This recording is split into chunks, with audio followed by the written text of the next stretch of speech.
When most people wake, they open their eyes to the world, but the rare ones, they open their eyes to themselves first. This is where strength begins, not in movement, not in action, but in mastery of the mind before the day is allowed to touch it. Morning is not just the start of time.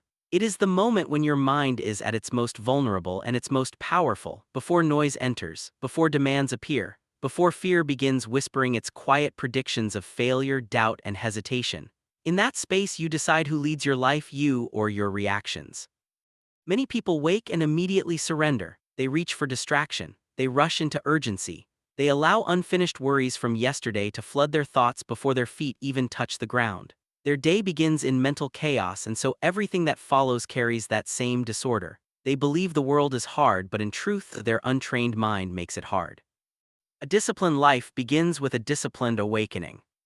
When I rise, I do not rush, I do not chase the day. I sit in stillness long enough to observe the movements of my own thoughts. Fear often appears early. It always does. It arrives disguised as planning, as caution, as responsibility. But if you observe carefully, you will see its true nature. It is simply the mind imagining pain that has not yet come. Most people argue with fear. Some try to silence it. Others obey it without question. But the trained mind does something different. It sees fear as just another passing shape, no more powerful than a cloud drifting across the sky. If your mind is steady in the morning, it will remain steady in battle. Understand this clearly. The world does not create your state of mind, it reveals it. Pressure does not build fear, it exposes the fear that already lives within you. Chaos does not weaken you, it shows you where you are unprepared. And if you wake each day without preparing your inner world, then you walk into uncertainty already defeated. That is why the first victory of the day must happen in silence. Sit with your breath, feel its rhythm. Notice how easily the mind tries to wander, to chase memory, to predict outcomes, to replay old wounds. This restless movement is the root of weakness. A mind that cannot remain still cannot remain strong. If you cannot command your attention in a quiet room, you will never command yourself in moments of pressure. Stillness is not emptiness, it is control. From stillness comes clarity, and from clarity comes choice. You begin to see that most suffering is created not by events but by anticipation. The imagined fall hurts more than the fall itself. The imagined failure paralyzes more than failure ever could. When you recognize this, something powerful happens. You stop living in reaction to shadows. Then you begin shaping intention. Before the world makes its demands, decide who you will be, not what you will achieve, but how you will exist. Will you move with patience, with precision, with awareness, or will you move as most do, hurried, distracted, easily shaken? The mind must be given direction before it is given challenges. Think of a blade. If it is left unattended, it dulls slowly, almost invisibly. One day, when it is finally needed, it cannot cut. The mind is no different. If it is not sharpened daily through awareness, discipline, and intention, it will fail you exactly when you require it most. Many train their bodies, few train their perception, yet perception determines everything. Two people may face the same obstacle. One sees danger, the other sees opportunity. One freezes, the other adapts. The difference is not in the world, it is in the condition of their mind before the moment arrived. This is why preparation must happen before experience. When you wake, do not ask what the day will bring, ask whether your mind is ready to meet anything without disturbance. Strength is not the absence of difficulty, strength is the absence of inner collapse when difficulty appears. Observe your thoughts without attachment, direct your breathing with intention, align your focus with purpose. When distractions arise, return to center without frustration. This simple practice, repeated every morning, transforms the mind from a restless servant into a steady weapon. Over time, something extraordinary happens. Events that once caused anxiety begin to feel ordinary. Situations that once triggered hesitation begin to feel manageable. Pressure that once overwhelmed you becomes simply another condition to navigate, not because life became easier, but because your mind became unshakable. This is the hidden power of mastering your mind before facing the world. Nothing external can surprise what is internally prepared.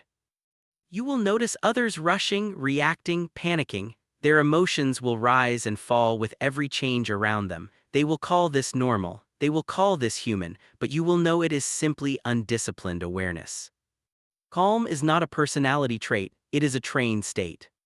And the training begins the moment you wake. If you win the first battle, the battle over your own thoughts, every other battle becomes simpler, not effortless, but clear, and clarity removes half the struggle from any challenge. The morning is your proving ground, it is where you build the version of yourself that the world will later meet. If you enter the day scattered, the day will scatter you further. If you enter steady, nothing can easily move you. This is why only a rare few truly wake up. Not because they open their eyes, but because they take command of their mind before anything else dares to claim it. Win the morning, and the world will never control you. You believe fear is something that attacks you from the outside. You speak of it as if it lives in the world, in danger, in uncertainty, in failure, in the unknown path ahead.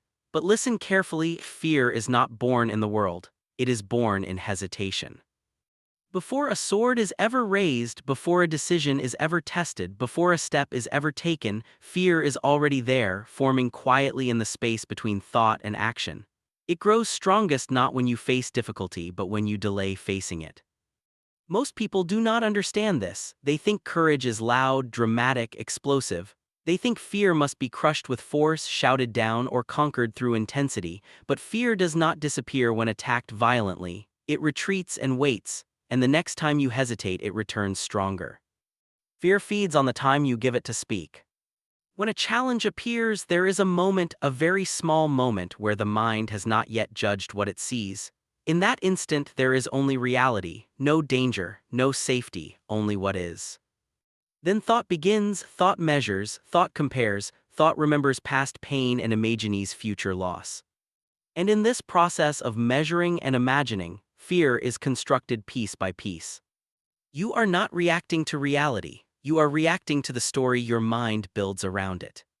Understand what this means. If fear is built, it can be prevented. If it is created, it can be interrupted. And the simplest way to interrupt it is movement. Immediate, deliberate movement. Not reckless action, not blind reaction, but decisive engagement. The moment you see what must be done, step forward before the mind begins decorating the moment with imagined consequences. This is why many remain trapped in cycles of anxiety. They wait until they feel ready, they wait until they feel confident, they wait until fear disappears, but readiness is not something you discover, it is something you create through motion. Confidence is not formed before action, it is formed because of action. When you move directly into what must be faced, something unexpected happens. The image of danger that seemed so large in your mind begins to shrink. The overwhelming weight becomes measurable, the unknown becomes visible, and what was once feared becomes simply a task. Fear survives in distance, it weakens in proximity. Think of how shadows appear large when seen from afar, yet vanish when you step into the light that creates them. Fear behaves the same way. It stretches itself across the space between you and what you avoid. Close that distance and its shape dissolves. But most people do the opposite. They step back, they delay, they distract themselves, they negotiate with discomfort, they create plans to prepare for preparation. All of this creates more distance, and in that distance, fear grows more detailed, more convincing, more powerful. Avoidance is not protection, it is nourishment for fear. There were many moments when hesitation could have been justified. Moments when uncertainty was real, when the outcome was unclear, when the cost of failure was high. But hesitation would not have made those moments safer. It would only have made my mind weaker. You must understand this deeply. The danger is rarely in the situation itself. The danger is in allowing your mind to become accustomed to retreat. Every time you step back when you know you should step forward, you teach yourself a lesson, not consciously but deeply. You teach yourself that discomfort controls your direction. You teach yourself that fear deserves obedience. And once this lesson is learned enough times, it becomes your nature. But the opposite is also true. Each time you move forward despite uncertainty, despite tension in the chest, despite the voice that says wait, you teach yourself another lesson. You learn that sensation is not command. You learn that fear can be present without being followed. You learn that action belongs to you alone. This is how fear loses its authority, not through elimination but through disobedience. There is a misunderstanding many hold. They believe the fearless feel nothing. This is illusion. The body will always respond to uncertainty. The heart may quicken, the breath may shorten, the senses may sharpen. These are natural responses to intensity. But these sensations are not fear itself, they are energy. The untrained mind interprets this energy as danger. The trained mind recognizes it as readiness. The same fire that can burn uncontrolled can also forge steel. The difference is not in the fire but in the discipline surrounding it. When intensity rises within you, do not label it too quickly. Do not name it fear. Feel it fully without judgment. Let it sharpen your attention. Let it clarify your awareness. Let it prepare your movement. What most call fear is often simply the body preparing for decisive action. But if you hesitate, if you question, if you retreat, that same energy turns inward and becomes paralysis.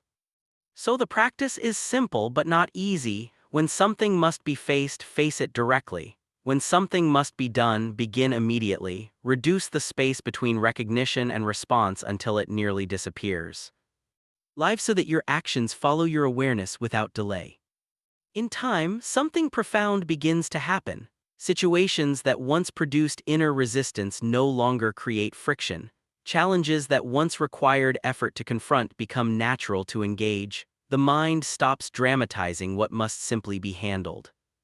And then you realize something most never understand. Fear was never an enemy standing before you. It was a habit forming behind you. Break the habit and the enemy vanishes. The world will still contain uncertainty, outcomes will still be unknown, risk will still exist, but none of these will control you because control was never in them to begin with. Control lives in the space between perception and movement. Guard that space with discipline and nothing can dominate your spirit. Act before fear learns to speak.